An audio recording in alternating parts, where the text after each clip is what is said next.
celebrating 10 years of delivering the news and content automotive professionals can count on. CBT News, 10 years strong. Subscribe today.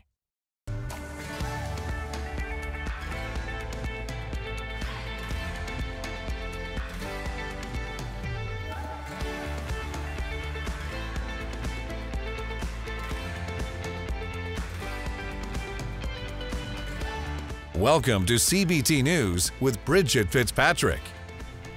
Good morning, everyone. Welcome back to CBT News. I'm Bridget Fitzpatrick. Thank you so much for joining us. Here's Chris Riggins with today's top stories. Thanks, Bridget. Twitter's new owner, Tesla CEO Elon Musk, has sold $19.5 million worth of Tesla shares from November 4th to November 8th. Musk sold $7 billion of his stock in August to finance the purchase of Twitter. However, according to Forbes, though Musk's personal net worth dropped below $200 billion, he's still the world's richest person. Shares of Tesla closed Tuesday at $191.31, its lowest point in a year. The stock has lost 52% of its value since the start of 2022. In its quarterly earnings report, Lucid Group said orders for its luxury electric cars slipped in the third quarter from the second. The company said it had more than 34,000 orders in the reported period and was down about 3,000 reservations from the second quarter. Overall, about 1,400 vehicles saw cancellations. Chief Finance Officer Sherry House claimed that Lucid would tap into the capital markets as it looks to build a factory in Saudi Arabia. BMW Chief Executive Oliver Zipse said the premium car maker would not abandon its lower-priced vehicle segment in the transition to electrification. Zipse also warned last week that although sales of fully electric vehicles were expected to double, the company anticipates rising inflation and interest rates to weigh on incoming orders compared to 2021. Four dealership groups expanded their portfolio in their second and third quarter transactions, Automotive News reports. Gilchrist Automotive acquired Toyota of Lawton and gained its first dealership in Oklahoma. In Johnson City, Tennessee, the Chantz Scott Auto Group purchased a second Kia location. After acquiring Swafford's Ford sales, Max Motors now has 5 Ford dealerships. Finally, a Buick GMC dealership, previously a part of Johnson Motor Company, was purchased by the Gerald Jones Auto Group.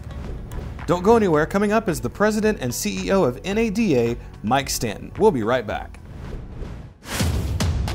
Delivering the news dealers count on for 10 years. Subscribe today and join thousands of other automotive professionals. CBT News, 10 years strong. In response to today's shifting retail market and the franchise system, NADA released guiding principles on evolving business models. Today on Inside Automotive, we're learning about those guiding principles from NADA President and CEO Mike Stanton. Check it out. There's a lot of talk out there in the industry about these guiding principles that you'd like to see put into place here. Talk to us about some of the high points on the plan.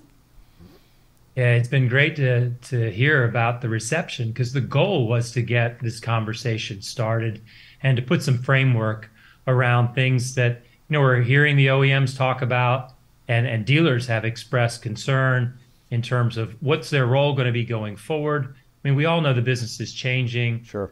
We got a lot of things happening across the globe. The customer experience is changing. Their expectations are evolving. And so dealers, as they often do, look toward to NADA to provide solutions and to provide guidance. So when it comes to things like the agency model or the current allocation system, reservations, data sharing, over-the-air updates, subscription services, downstream revenue, all of those buzzwords out there, I mean, they're going to mean a lot to our business going forward. And dealers are going to bring a lot to the table in rolling these things out to consumers. So the guiding principles, the goal was to get alignment. And I mean alignment with the NADA board, which is 65, over 100 ATAEs, and then influential dealers and good retail thinkers, across this country.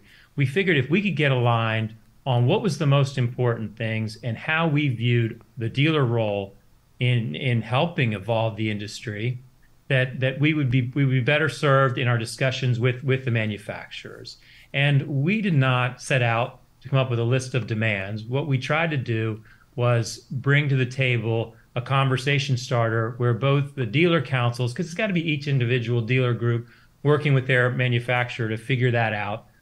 We thought we could help by getting this information out there in a way that we viewed was supportive of our ecosystem, of our enterprise, if you will, with a focus on the consumer. Sure, sure. And what's been the response so far from either the OEM side of the business or the associations and the dealers?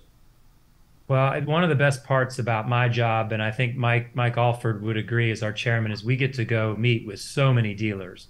And we've had this information out, in front of over 1,000 dealers. The receptivity has been very good.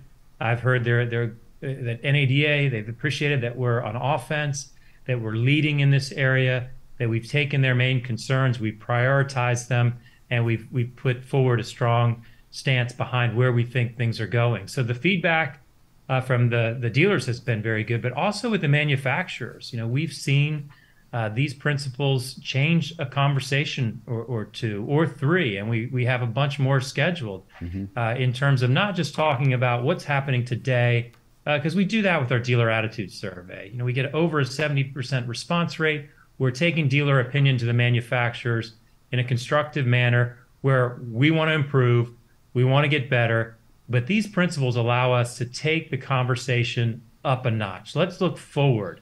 Let's be strategic in how we address the opportunities that lie ahead. Be sure to watch this interview in its entirety right here at cbtnews.com. That wraps up our show for today, but we invite you to join us back here again tomorrow morning for all the latest news and trends impacting the retail automotive industry. And be sure to follow us on TikTok, LinkedIn, Facebook, and Twitter. I'm Bridget Fitzpatrick. Thanks for watching and have a great day. Thanks for watching CBT News, the voice of the retail automotive industry.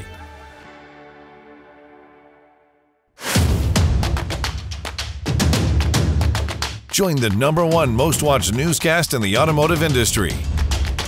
CBT News, 10 years strong. Subscribe today.